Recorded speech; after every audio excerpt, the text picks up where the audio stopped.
Good evening. Welcome. How are you guys doing this evening? All right. Welcome. My name is Dr. Bill Witham. I'm the coordinator of the Music Technology program here at Mott.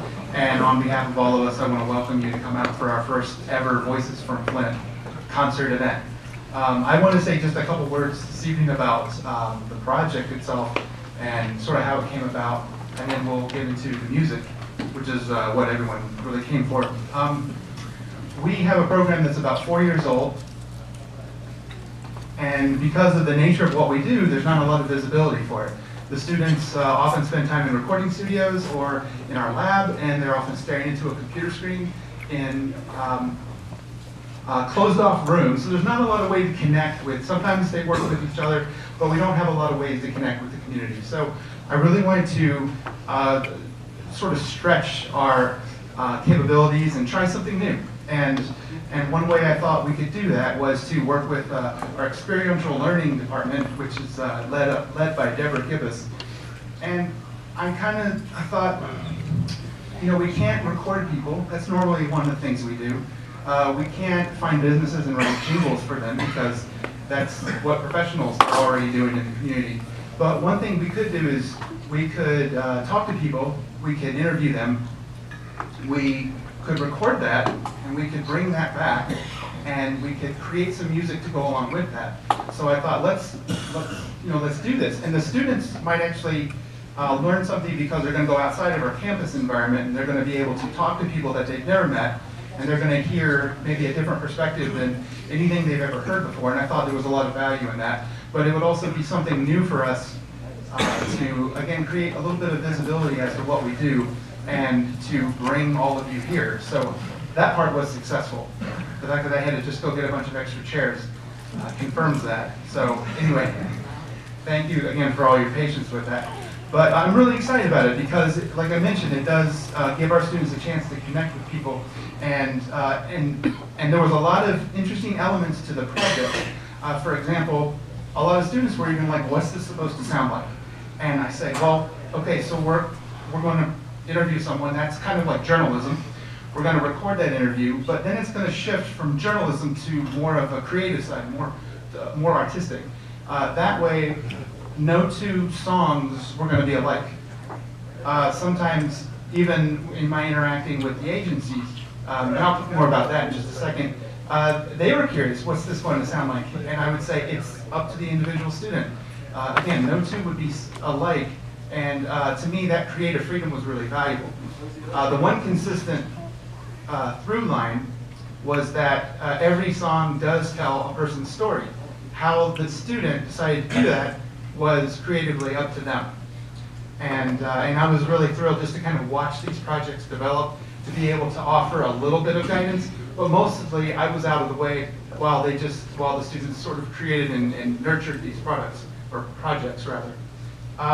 But I mentioned the agencies, and I wanted to give a special thanks. You can see all their names on the back of the program, but they were a huge component to the success of this event because they were our sort of lifeline or our connection into the community in most instances.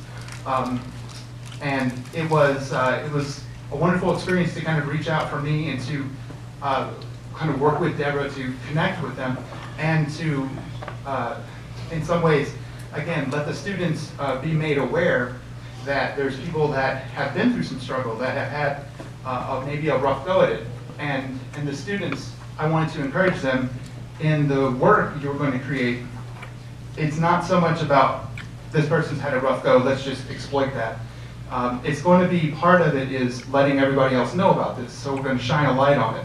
But it's going to be kind of sort of a creative endeavor as well. Part, like I mentioned before, sort of there's an artisticness to it, I suppose, where it allows for interpretation. So it's, in some situations, it might feel like something like an interview, the way the music sounds, and in other cases, it's not going to be like that at all. Or maybe the voices are sampled a little bit, or they're kind of interspersed a little bit more frequently with music. And again, that creative side of it, I wanted to encourage the students to try to experiment with some things maybe they'd never done before. So again, it was really kind of exciting to see the different results of this come forward. So the other part of it, though, that was really interesting was that Jim Scherter, who's sitting here to my left, who's an amazingly supportive individual and a fantastic artist in his own right, had a class going on this exact same semester in typesetting and typography. And I talked to him about, could we do a kind of video component to this? And fortunately, he said yes.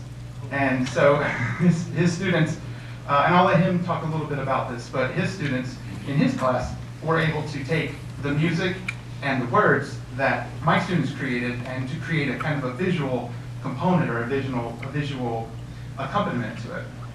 And I'll let him talk a little bit more about that process.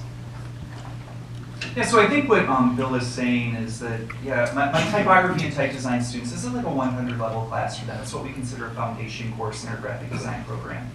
And so this is like the first time these students are experimenting and working with typography. And when Bill kind of approached me and talked about this project and doing this interview and creating this music, I thought, wow, you know, I've always been a lover of what we call kinetic typography, where I'm sure you've seen advertisements where, you know, words are moving up on the screen to kind of tell you what's happening with it. Or perhaps you've seen, there's a lot of YouTube videos of like famous movie scenes that have been set to this kind of kinetic typography where the type takes on an expressive nature all to itself. And so I thought this could be a really interesting process for us to work with these music students and kind of see what they create out of this. And it was pretty interesting. It's the same thing. You know, normally in this kind of process, it would be very collaborative. My students would have been sitting there from the get-go with the music students and kind of talking and brainstorming together. But it was kind of separate, just the way things hit in our semester. So Bill's students created the music and then they handed it to us, and the same kind of artistic kind of interpretation.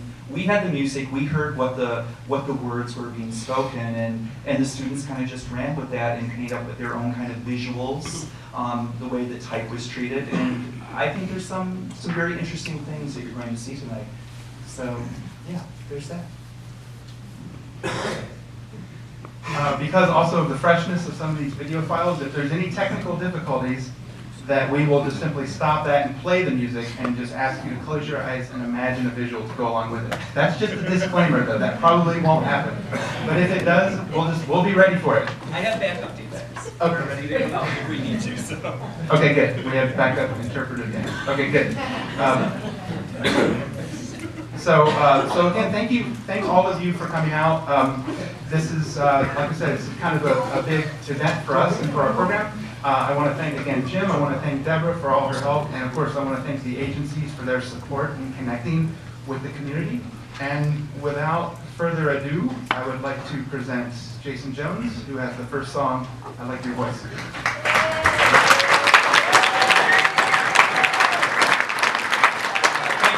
I'm Jason Jones, and I'm going to Mott for music technology. I would like to thank Bill Witham and Jim Scherter for all they've done, and the innovation of this project has been pretty cool. Awesome thing to be a part of.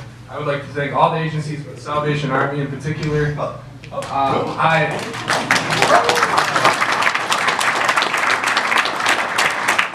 Ironically, have a relationship with the Salvation Army prior to this, and so when this project began, and Dr. Witham, started referring to certain agencies, Salvation Army was one that I would have liked to have been paired with, and ironically I was. And it just happens that one of the gentlemen, Scott Dean, that I got to interview, me and him had already began forming a relationship. So it was pretty neat how everything worked out. Like something higher was definitely orchestrating this. I thank Dustin Caro. He was the other gentleman that I interviewed for participating, for the courage to speak out about their difficulties. And one thing that is incredible is they've taken constructive action on their own behalf to better themselves. And I thank God for the Salvation Army. I have a few friends that have been through. I have a lot more friends in there now, but I have friends that have graduated that program, and so just very instrumental in the community. And so I was blessed to be a part of this. So the music I've created, I went with a more insane kind of feel. you know, most of the gentlemen, or I can just speak for a few of them and myself, that would participate in the Salvation Army program have fallen onto some hard times, and whether it be, you know, difficulties with family or drugs and alcohol, or gangs and trouble with the law and things of that nature, that, you know, it's been a difficult road before getting there, and so this is a catalyst to a new life and some new freedom. So, without further ado, I like your voice. Just a couple quick tiny things. This is as these songs and these interviews are from adults in the community. Some of them do feature adult language, so I just wanted to mention that. And also, I left it very independent on how the students were going to go record the people in the community that they were going to meet. And so there are differences, and sometimes the voices are a little further away. So just a disclaimer, by the way. So some of them are very close up, and some of them are a little far away. So it lends each song, again, no two songs are identical. So each one does have some varying sort of sound textural qualities to them, just so you're aware. And sometimes it's intentionally hard to hear, and other times it's intentionally really clear and over the top and like right in your face. So just wanted to say that. Thank you for coming out. Enjoy Voices from Flint.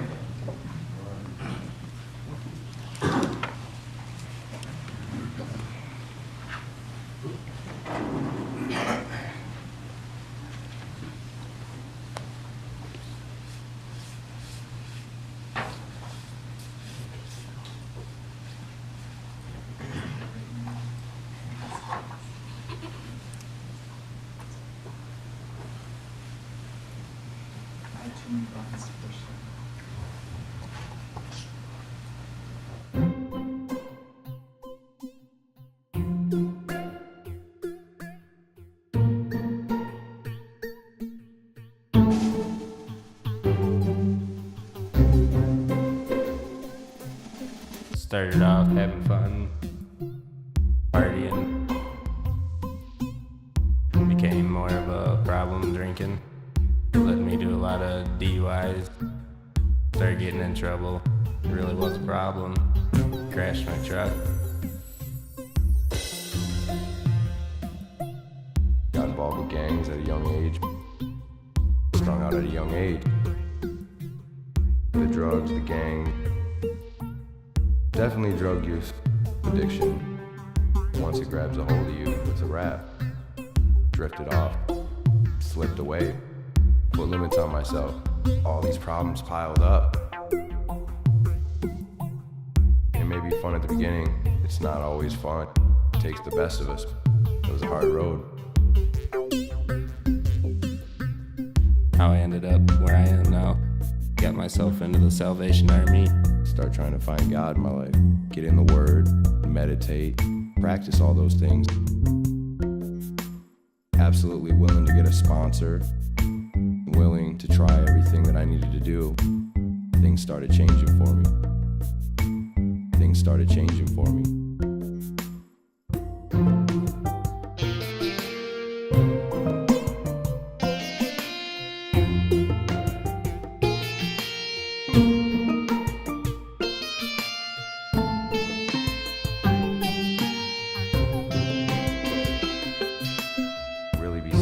Sobriety.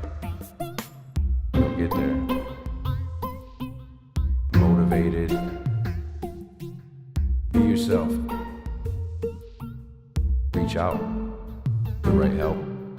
Salvation Army's helped me tremendously. It's got me to where I am now. That's a blessing by itself. Amen.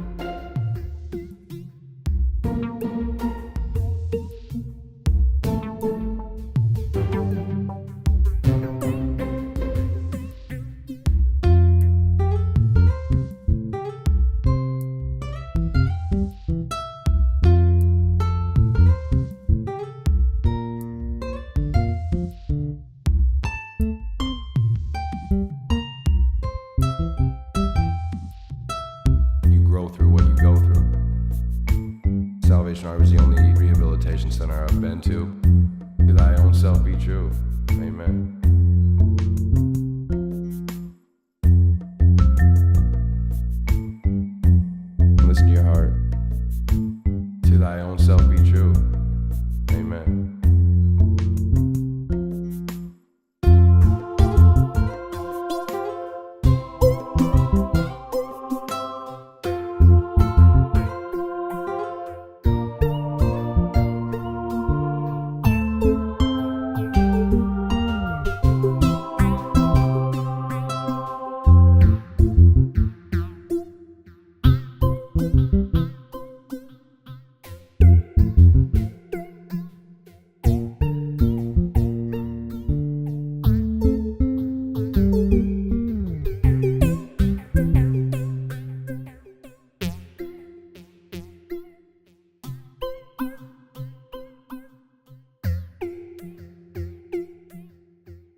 My name is Vera Koval. My friend lives at Town. Her name is Joy. She's a very kind and nice and intelligent person. She told me about her life, and I was moved by her story and decided to make my music to complement her story by playing my violin in blues style to follow her story. And I'm happy to have participated in this project. Thank you.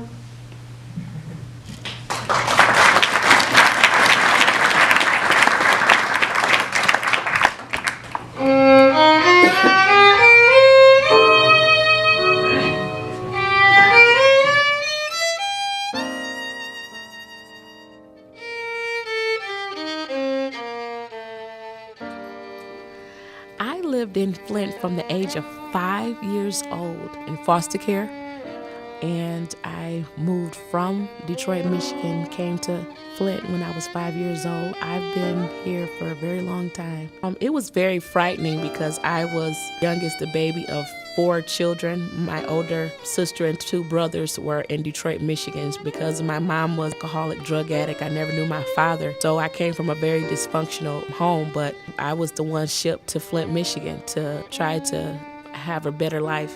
But it didn't turn out to be a good life because I was in foster care, separated from my mom, my brothers and sisters. I was introduced to a lot of abuse. I endured mental abuse, physical abuse, emotional abuse, sexual abuse in a lot of the foster homes. I was in 7 different foster homes, and I was adopted at the age of 10 in my 7th foster home. So it was very frightening, not knowing what's going to happen next, where I was going to live. So it was very frightening. The biggest hurdles in my life was not knowing my identity. Because I was in foster care at a young age, I didn't get a chance to grow up and know my mother. I knew of my mother, but just to have a normal childhood was very unrealistic in my life. So I suffered a lot with low self-esteem. I suffered with depression, the spirit of rejection, abandonment, because I felt like I was the only one taken from my family for whatever reason, but wasn't explained to why I was taken. So I just kept moving from place to place to place, and no one was telling me what was going on. I kind of felt like I was lost, like I didn't know who I was. Then I got adopted, and I'm just like, okay, I've been living with this family for quite some time, and they showed me great life for the most part, introduced me to the education system, but it wasn't the same because I didn't know who I was, because I didn't know where I came from. Life turned out pretty good because I was getting older. I was in my 7th foster home at the age of 10 years old. I was just tired of going from place to place. I really wanted a family that I can call my own. So my foster mom was Janice Gloucester. She became the mom that I never had. She took the time to groom me and to love me and to help me. I still felt like I needed a family. I got married, and I got married at the age of 21. And I got married when I was in school, and that was a huge transition for me. And I wasn't ready to be a wife, but it was symbolic for me to have a family or something to call my own. And that turned out to be real shaky. The men gave my all to end up being very abusive, very controlling, and I ended up having to leave Jackson, Michigan with my 2 children, and I moved back to Flint. Now this is a 13-year span since high school, so a lot has happened. You know, I got married, had children, in and out of relationships, starting jobs, losing jobs. It took me having to come back to the place where I started at as a little girl for God to say enough is enough. I just had to try to figure things out for myself, and it was through a friend who told me about Carriagetown, and I'm like, at all the times I've been in Flint, never heard of Carriagetown. And he told me that it's a place where it's a ministry to help women who are homeless and need to get back on their feet. And my life has never been the same since being introduced to Carriagetown Ministries.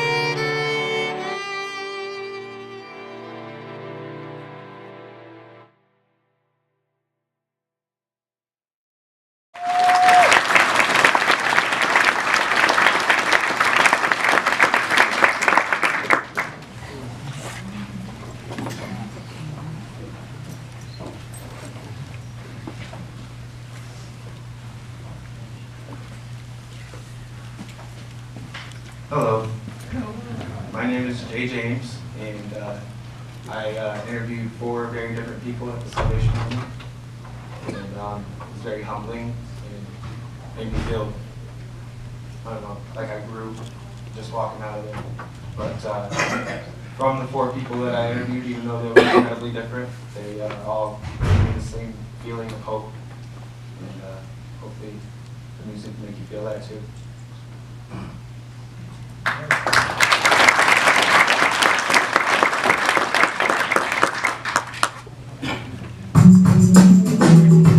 have a background in church.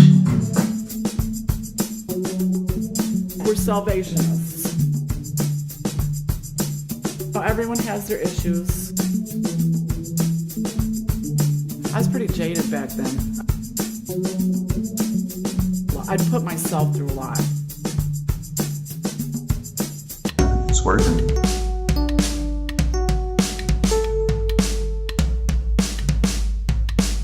You don't have to go back to that.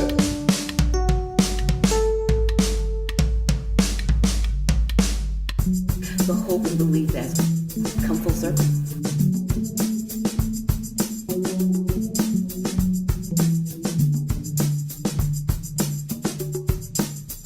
My daughter, I called her. I kind of messed up our family ties. I left for a whole month.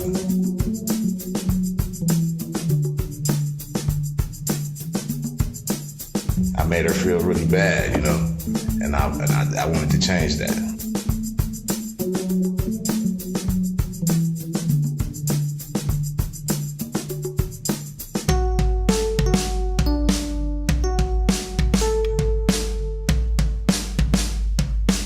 You don't have to go back to that.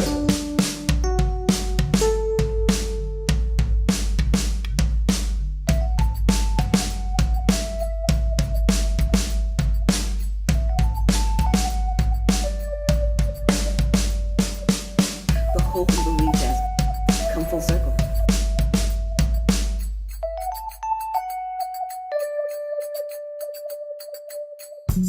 When I lost my mom, started getting high and went up to jail, and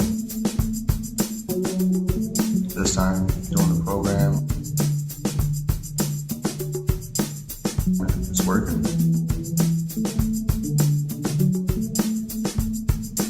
You don't have to go back to that. It's working.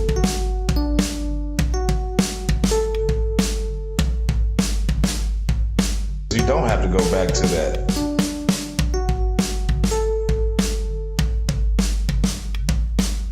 It's working.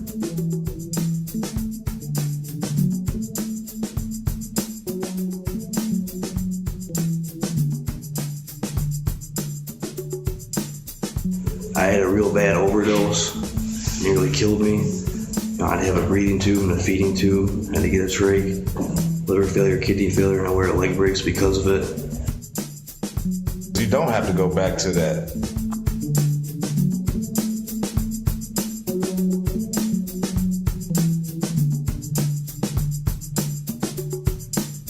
It's working.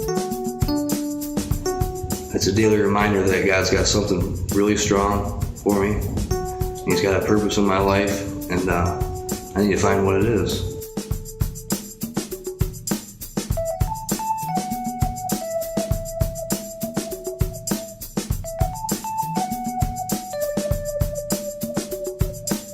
You don't have to go back to that.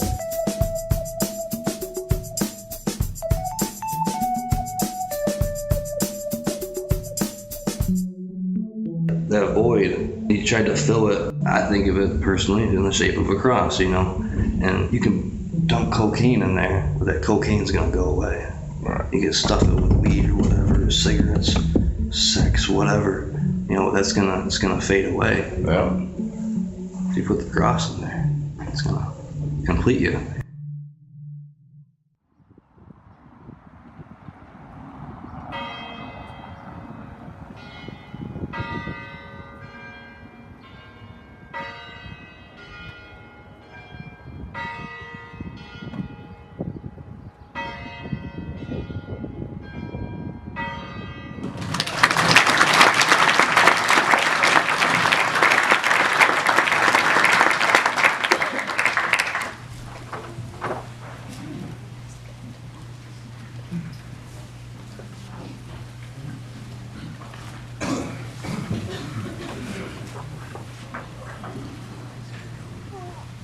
Good evening, everyone. My name is Derek Pickens, and the name of my piece is called It All Works Out. And I would like to thank Katrina and Crossover Ministries for making this project a success. And during this project, I learned that no matter what obstacles you face in life, you should never give up because it only gets better.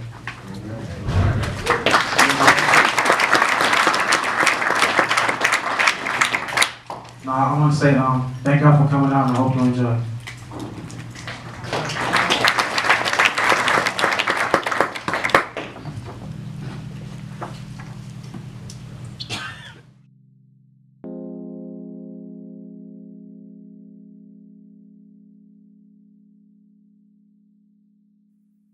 I lived in St. Louis till I was about 10, and then I moved to Atlanta, and I moved from Atlanta up here like 4 years ago. Following some people. Let's put it like that. I don't have no family up here. It's just me and my kids. You know, I got 3 kids. The little girl should be 6 next week, and then I have him, he's 18 months, and I got a 5-month-old. The only person that's down there is my mama. That's it.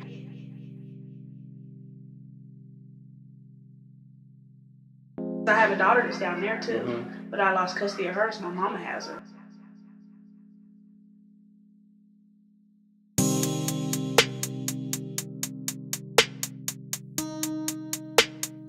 I went to school in Atlanta. I dropped out following the wrong person. I moved up here from Atlanta, following my kid's daddy. We really ain't been stable since we've been up here. We've been off and on in a shelter. Up here in Flint alone with my children in the shelter. I gave up a lot trying to be with my baby daddy. Gave up schooling. The credits don't even transfer up here, so I gotta start over. I have an eviction. I got a school loan, debt, bad credit. Not really high income because I live off the government. I said to get this water situation straightened out because I really wanted to stay in Flint.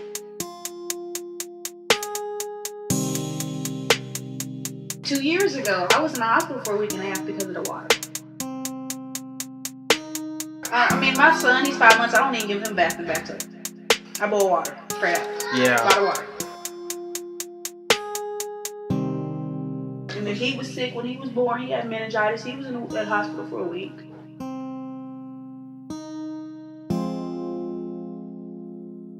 I mean, it only gets better. I had to learn that the hard way, though.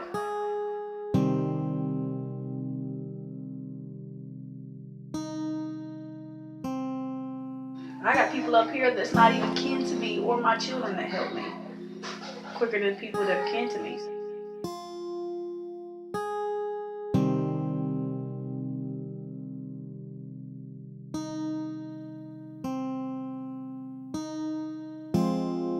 I learned it. No, that's not right for me.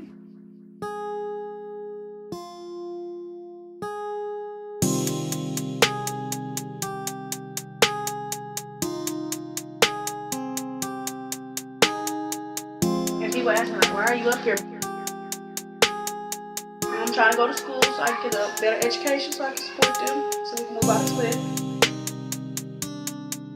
The state is paying for my education. I'm gonna finish my education and then see where I can go from there. I mean, I can take my certificate anywhere, so. But if I would have stayed in Georgia and stayed in school, I would have been having my LPN license by now and be a practical nurse. You know what I'm saying? I need a job. I don't want to be on aid forever.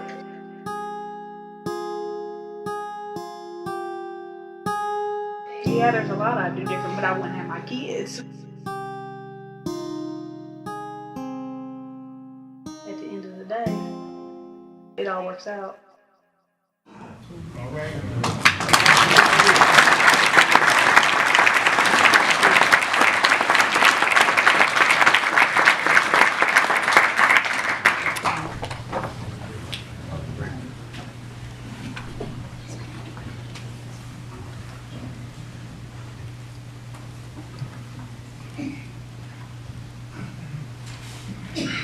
How you guys doing? My name's Devin. I'm one of the few people that didn't have like an organization or agency to kind of talk about, but I was given one of the agencies to talk about, and I contacted them and they just like never hit me back. So I was going like a few weeks with like nothing to work on really. And one day I was just walking to class and I was walking to school. I walked to school, got on the car, but I would always see this guy named Jody who would always be down Saginaw Street, and he would never like, he would always just be standing outside. I'm pretty sure he was homeless, but he would like never ask me for change or anything, and he would always just stand there. And one day I just started talking to him and let him like tell his life story, and this is what I got. So I hope you like it.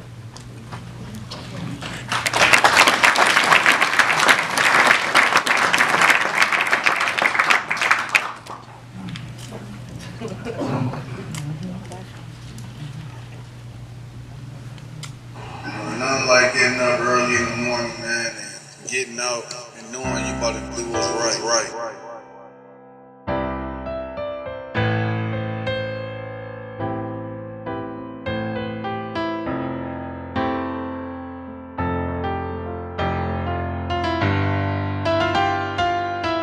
morning, I really didn't even feel like getting up.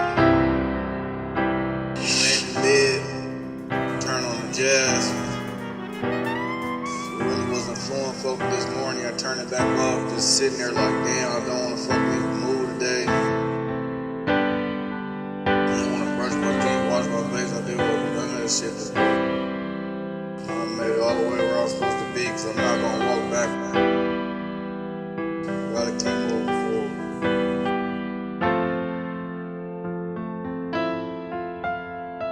I ain't gonna lie. I might as well put the word out, man. I've been a bum on these streets for almost 13 years.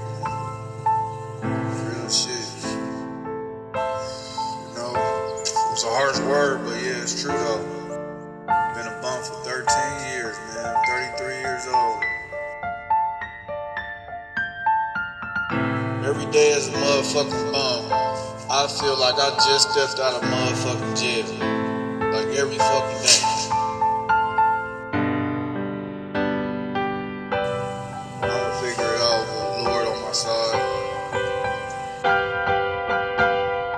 But shit, man, let me finish up this bleezy, man.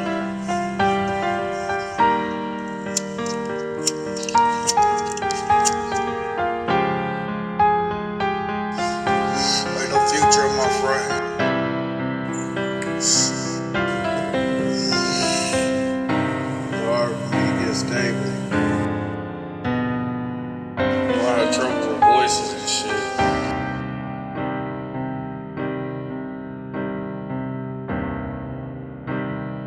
Just always wanted to be better or bigger man. You know, I had a hard head. I kind of walked around with an attitude. No one can say nothing to me.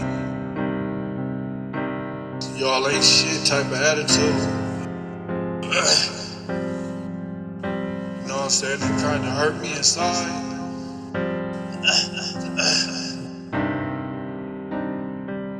Gotta keep moving forward.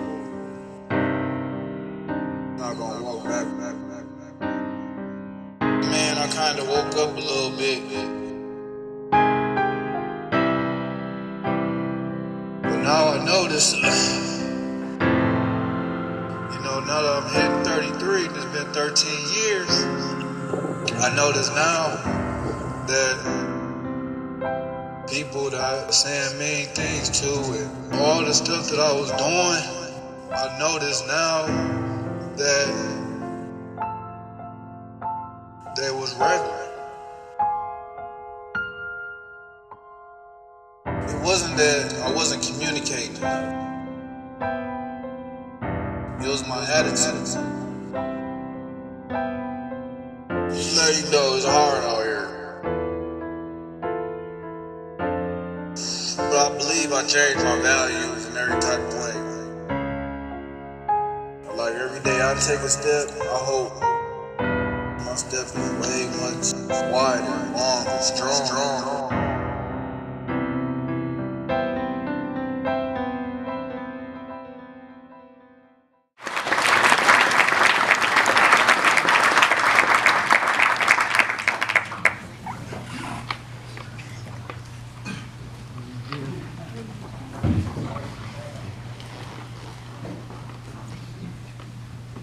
Hello everyone, my name is Kirk Whitmore Jr. and I was partnered with MCC Gateway to College, and they partnered with me with this girl named Katie, and the substance of our conversation was really the Flint water crisis. And for me as a creator, I was like, okay, so how am I going to like represent the Flint water crisis through a song or like through music? And then I kind of thought, I was like, isn't it ironic how, you know, we live in a very freshwater state that has like so much fresh water, but we're still going through this crisis. So I'm like, okay, so I can do something like that with my music. So like in the midst of chaos, I guess there'd be something just delightful. So I hope you enjoy.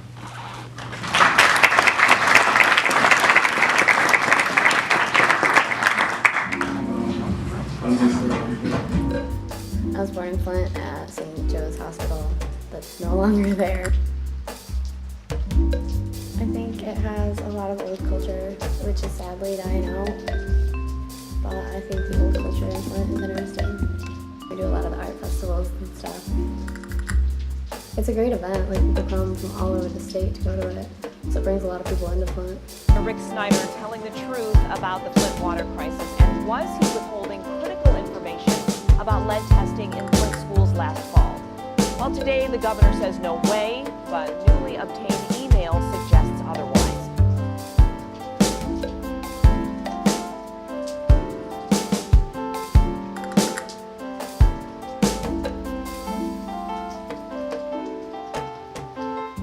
I think it's completely ironic. Michigan holds like 90% of the country's fresh water, and we have a water crisis in Michigan. So I think it's ridiculous.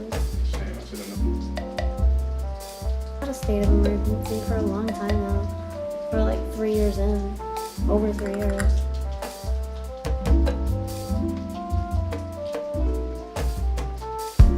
We found some concerns in some of our testing of the schools in Flint. Testing showed lead in the water in 3 Flint schools, 6 times the norm in 1 school.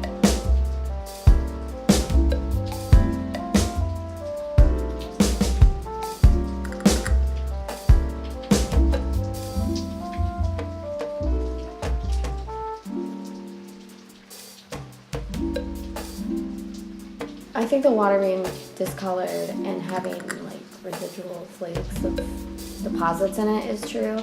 I don't know anything about the skin irritants or like lead poisoning because I don't currently live in Flint.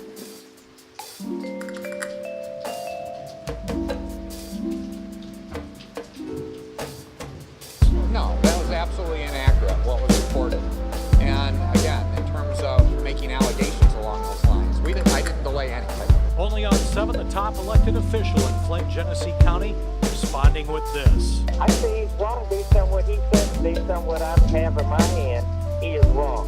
Why don't people just step up to the plate, look at what's been said, and then say, you know what, an error's been made, and we're going to correct the error and go forward. You cannot get away from the fact of what's been said, what's been documented. You can deny it today and own up to it later, and I guess that's what will happen during the investigation process.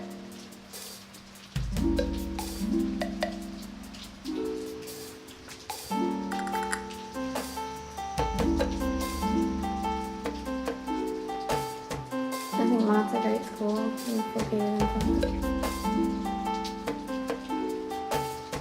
They're a low budget school, you don't pay that much, but you still get just as good of an education. They transfer pretty much everywhere, so I think they're a great school.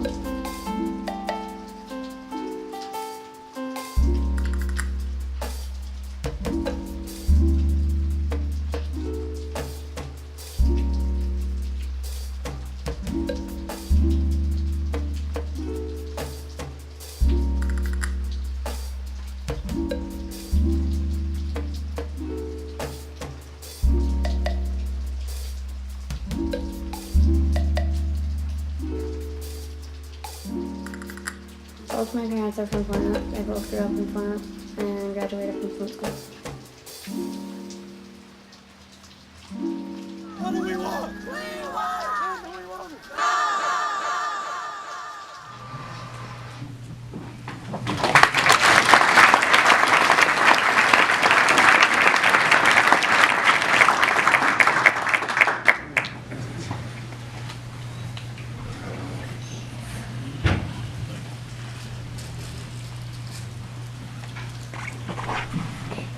How you guys doing? He's Tally, and I was supposed to go and meet with the shelter of Flint, I believe.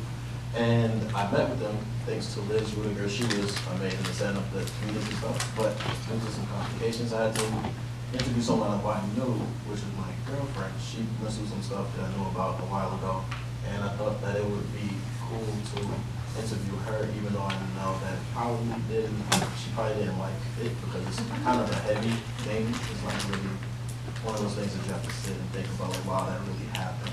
So this is King Queen. Hope you guys enjoy it.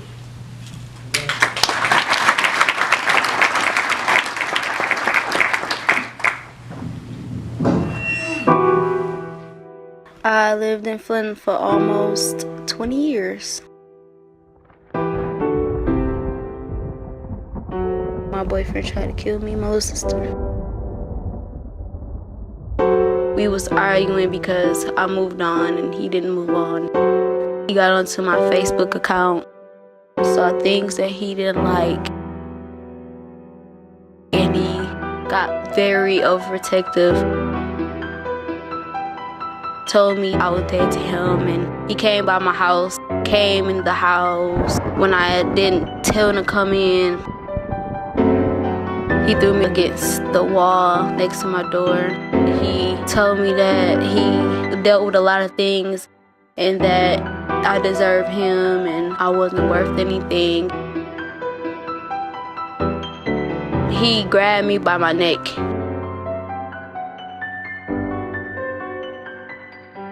Threw me into the window, knocked down my table, went in the kitchen, and it kind of looked like he was contemplating if he wanted to kill me or not.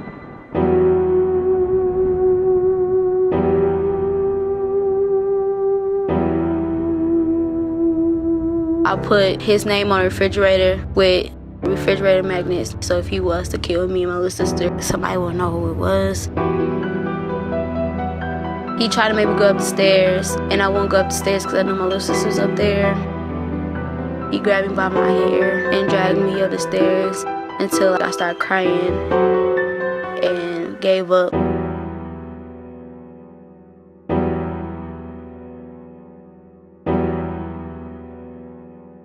He threatened me by telling he was going to go up to my mom's room where my little sister was and kill her if I didn't come up the stairs.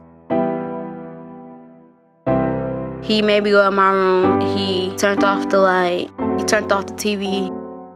I prayed. He told me to get on to his knees and put a pillow behind my head. But something just told me to just make up an excuse to go in the room and check on my little sister. So I told him, can I do that? And he let me do it. Luckily, we had a house phone, so I grabbed the house phone, put it behind my pants, and I called 911. Called my granny, and I told her what situation was going on, to tell her to call the police. I left out the room because he started banging on the door, telling me to hurry up.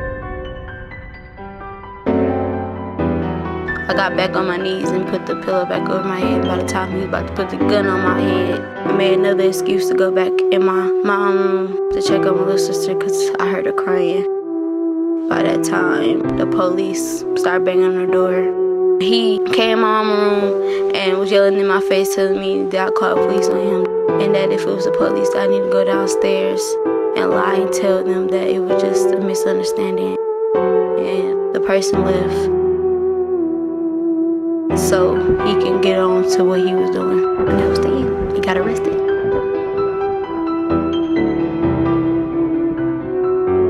I saw someone experiencing what I went through, I would tell them, you shouldn't try to settle with people that's lower than what you should have. Every king and queen should deserve a king and a queen, not a person that's just going to bring you down just emotionally and physically. So you should look for love in all the right places and not the wrong places.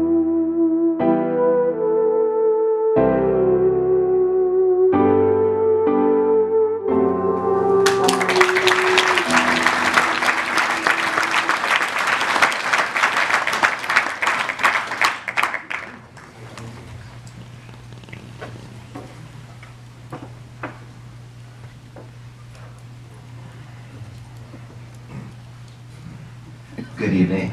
Good evening. My name's Kyle Kanjar.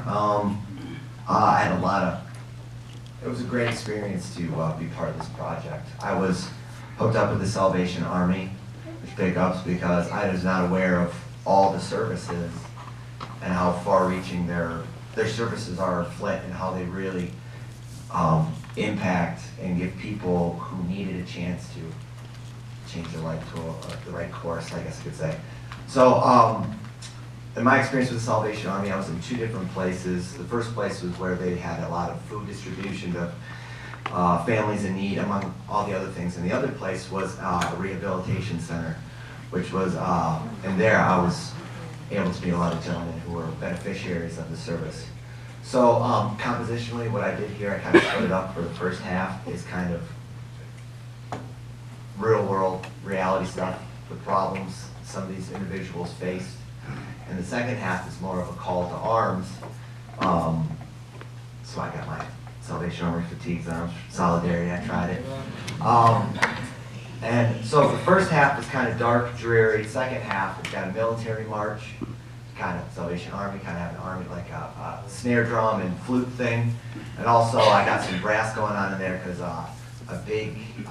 they were bragging on their brass bands over the Salvation Army. And I know they got a lot of good musical programs there too. So I just want to thank representatives from the Salvation Army here tonight for allowing me to connect with these individuals and hear some stories and to understand how great of an impact you guys have on Flint. Thank you.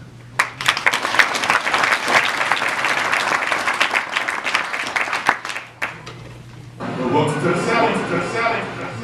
And this is a tough place. This county, especially the city, it's a difficult place to raise a family. All the way around. The poverty, the crime. The poverty, the crime. There's a lot of dysfunction, domestic violence, in families, addiction, in families. I had a real bad overdose. Killed me. I have a breathing tube, a feeding tube, had to get it straight. Liver failure, kidney failure, and wear a leg brace because of it. Addiction. Like, oh, you're just a bad person. You lying about the reason why you just like to get high. That void. When I lost my mom, started getting high and went to jail. And I've been here in 2014. Because it's not partying. You out here for days in the same clothes. Individuals, 20% will actually have clean and stay clean. Barely eating, if you're eating at all. There ain't nothing fun about it. But you're still ashamed after 6 months. And they're getting younger. Oh yeah. Across the country. They tried to fill it, and it's that void. Not just here. Revolving door. That's a heavy burden, Welcome to the South. Okay, but this is no way to live. And there's help for you. If somebody could come and show them a different way, like while they're in the middle of it, it'll change their minds, you know what I'm saying? They're already thinking about going home. Because you don't have to go back to that. God destined me for great things, and these guys do. Using that and show people the change. You know, it's not just about getting clean. It's about getting your mind together. So if you can go represent to your family, you can represent your family. You know what I'm saying? It is a blessing. You're right about that.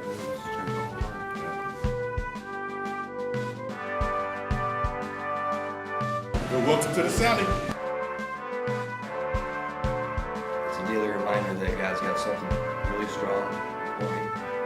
He's got a purpose in my life. If you don't step up together and help one another, then what? No way that someone should not have what they need to make sure that they're going to be okay the next day. What truly are we here for? Not to serve everyone. Life is funny. One day you can be on top, next day on the bottom, and vice versa. It just really believe in serving our community, because again, it takes all of us to make it a better community.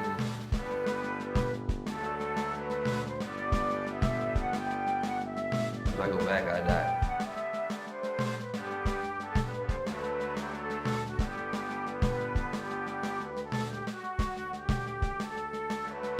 One thing that is for certain is that if there is a need and we can help, we surely will.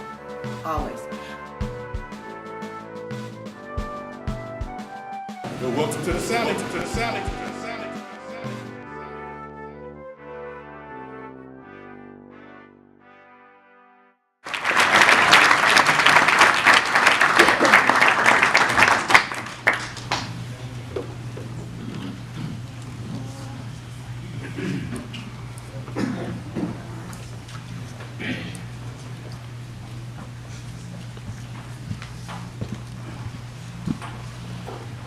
Hi, my name is Alicia, and I have the great pleasure of interviewing Harrison Cook. He is at Carriage Town Ministries, and I'd like to thank Harrison for interviewing me, telling me his story, and also Tom Travis for setting the meeting up for me. I think with my song, you were supposed to, tell the story of someone who's had a hard time, which is kind of what I did in the beginning. But Harrison is such a happy and uplifting person that I couldn't leave the whole song sad. So the second half was like pretty happy because he went through hard times just like everyone, but he turned his life around and he's living a good life now. You can talk to him for 5 minutes and it'll make you happier. He's so positive about everything. And I'm just appreciative that I got to tell it to him who's part of his story.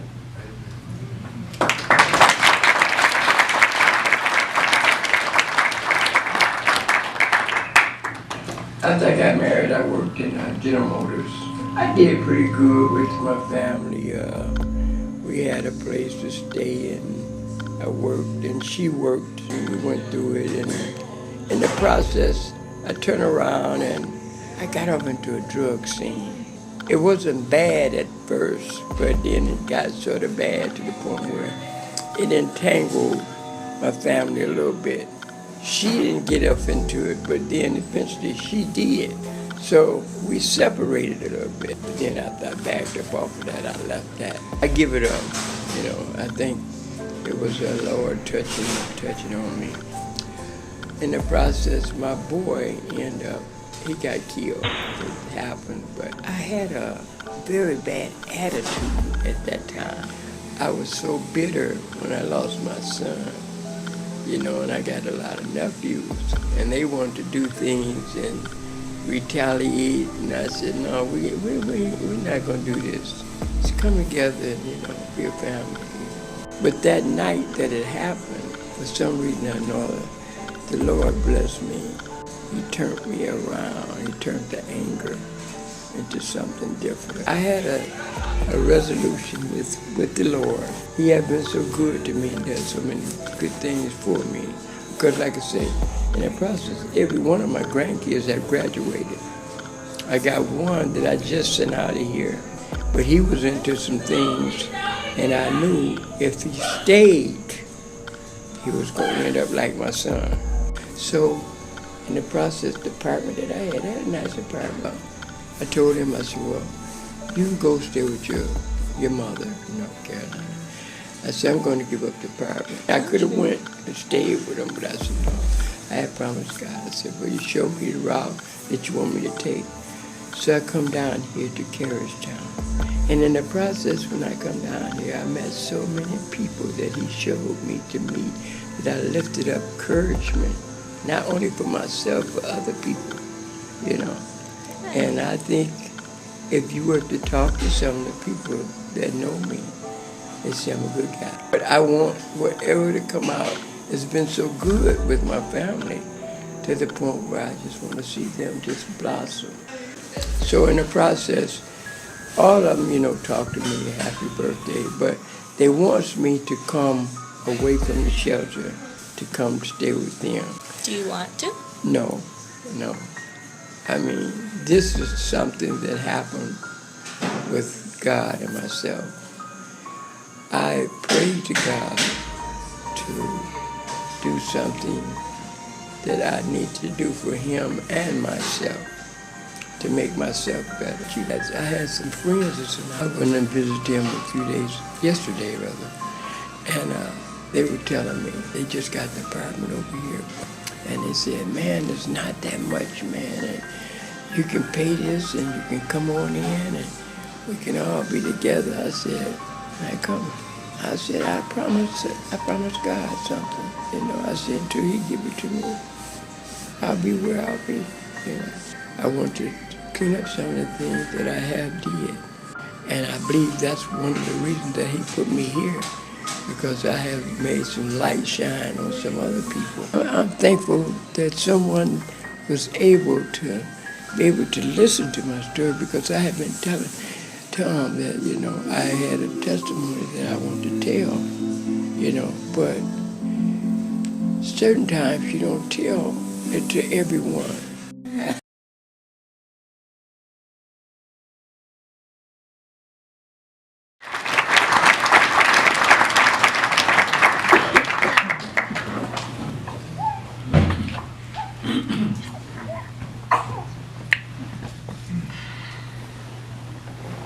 Hi everyone. First of all, I would like to thank the YWCA. They provided me with someone to interview, specifically Kenesha Clemens has provided me with someone to interview. They asked to be anonymous, but as I was talking to her, I noticed, you know, she had a hard life, but she was so hopeful. So I decided to name my project Overcome, and that she is making her life better.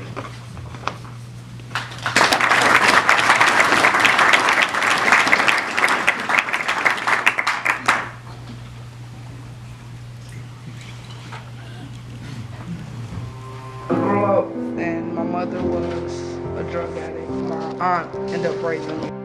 I've always been the type of person, I don't do good with death.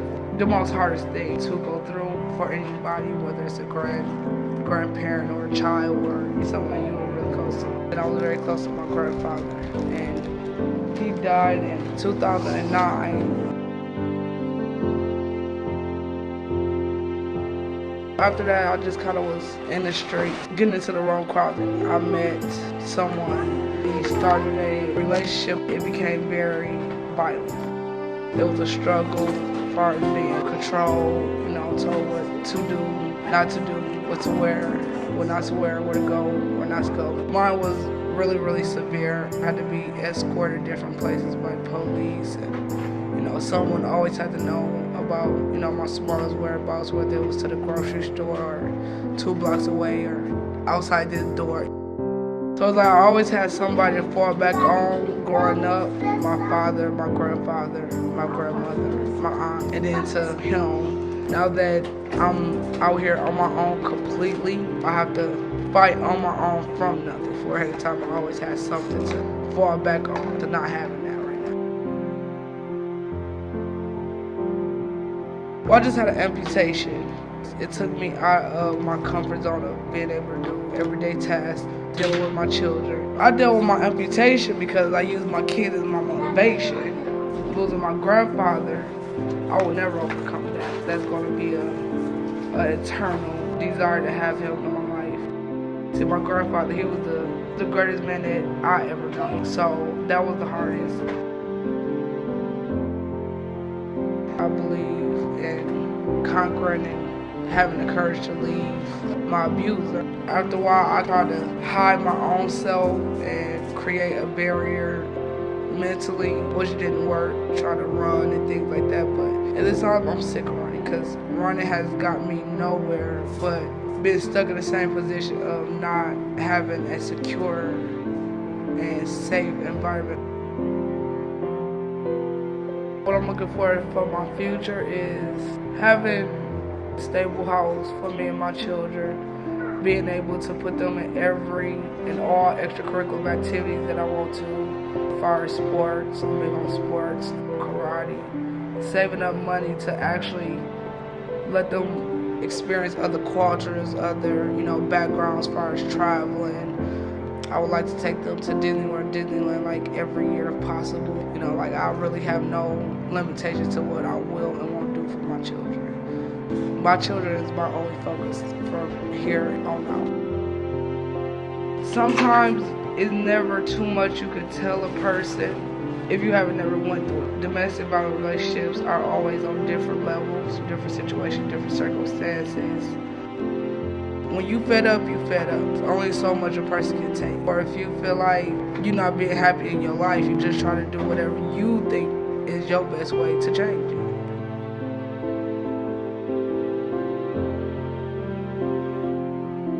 A lot of times people may look at it like, oh, he's stupid or she's stupid, but you don't know.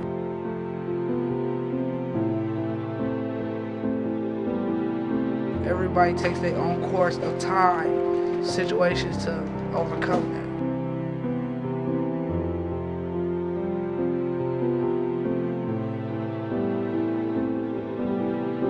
That's pretty much what I would say.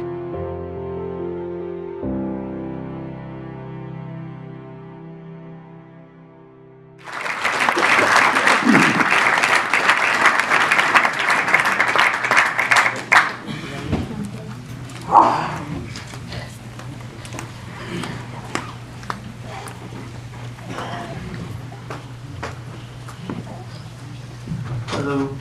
Hello.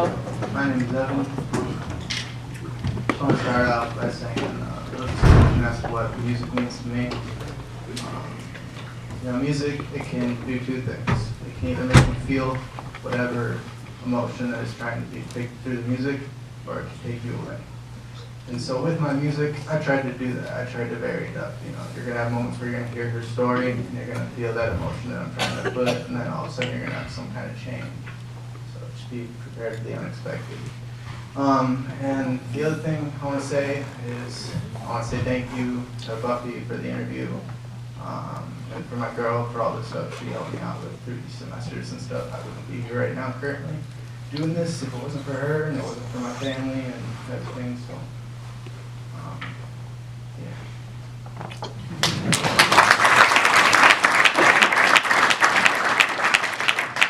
I just want to say, personally to my students, thank you for writing such wonderful music.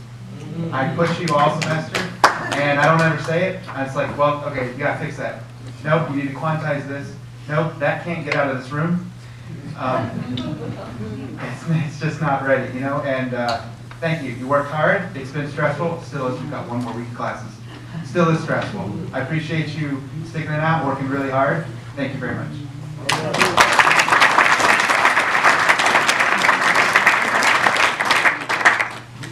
Business management. You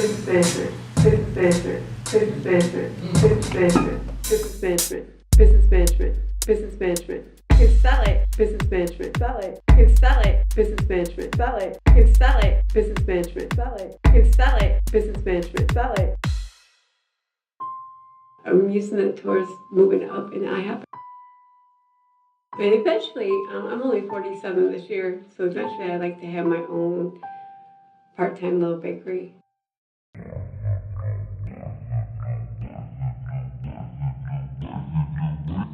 What you do, could do mini pies. I do cakes. They're like, ooh. I do cupcakes. They're like, ooh. I do cakes. They're like, ooh. I do cupcakes. They're like, ooh. I do cakes. They're like, ooh. I do cupcakes. They're like, ooh. I'm learning how to do pies. I could do mini pies. The big pies are my struggle, but I can sell it, business management, sell it. I can sell it, business management, sell it. I can sell it, business management, sell it. I can sell it, business management, sell it. 2014, I started here. And during that time, I was struggling. There was no money, there was no income, there was nothing. I was forced into retirement in October 2013 from Greyhound. I had received a misdemeanor a couple years in 2011, and I spent 3 days in jail before they sent me into court. So I walked to and from, and that was the coldest winter. Then I started working here in May. I did the work study program, started working in the counseling office, met some wonderful ladies. Then I applied for the women education, and my first interview that I was supposed to go to, I went to my doctor, and that's when they told me that I had previous stage 2 cancer.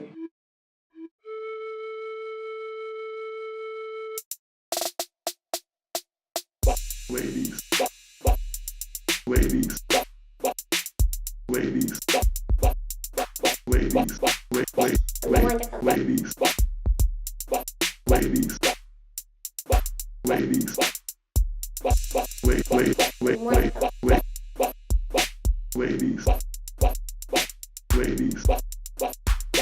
Ladies. Ladies. Ladies. Wonderful ladies. Was doing okay until October came. They put my mom in the hospital, and we lost her 8 weeks later, just after Thanksgiving night.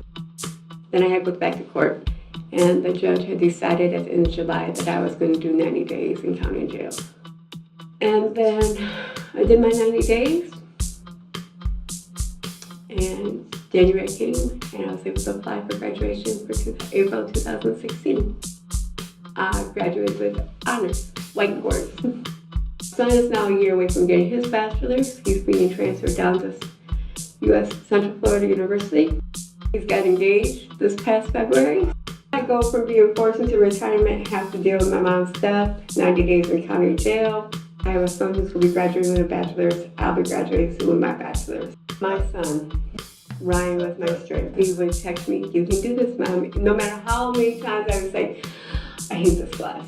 I don't want to be here." Or he would text me and say, "Are you still sitting in the Genesee County lobby?" "Yes." "It's 2 o'clock in the morning, I'm still sitting here. All I want to do is get upstairs and get an hour's sleep. Come turn on the lights and say, it's time to get up." But then, yeah, he was my backbone. He still is. He's my encouragement.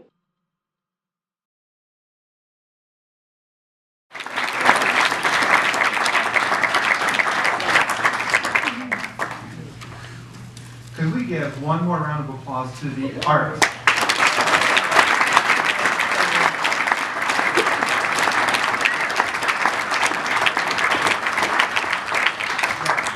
I would like all of my students, please stand up, turn around. And where's Professor Scherter's students? You guys stand up if you are here in the house, please.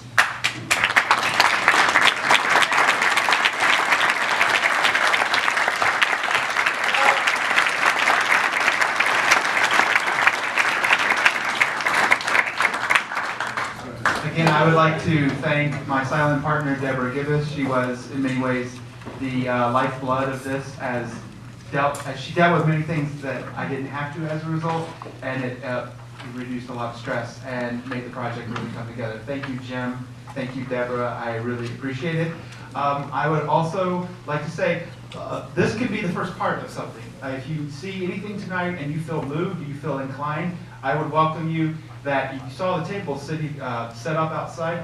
Those are all the booths that these agencies have set up to come and join and hopefully continue the conversation. So if anything tonight stirred you, go talk to them, pick up some brochures, ask how you can help or something like that if you feel inclined to do so. And speaking of, I want to thank the agencies. Thank you so much. Can we get a round of applause for the agencies?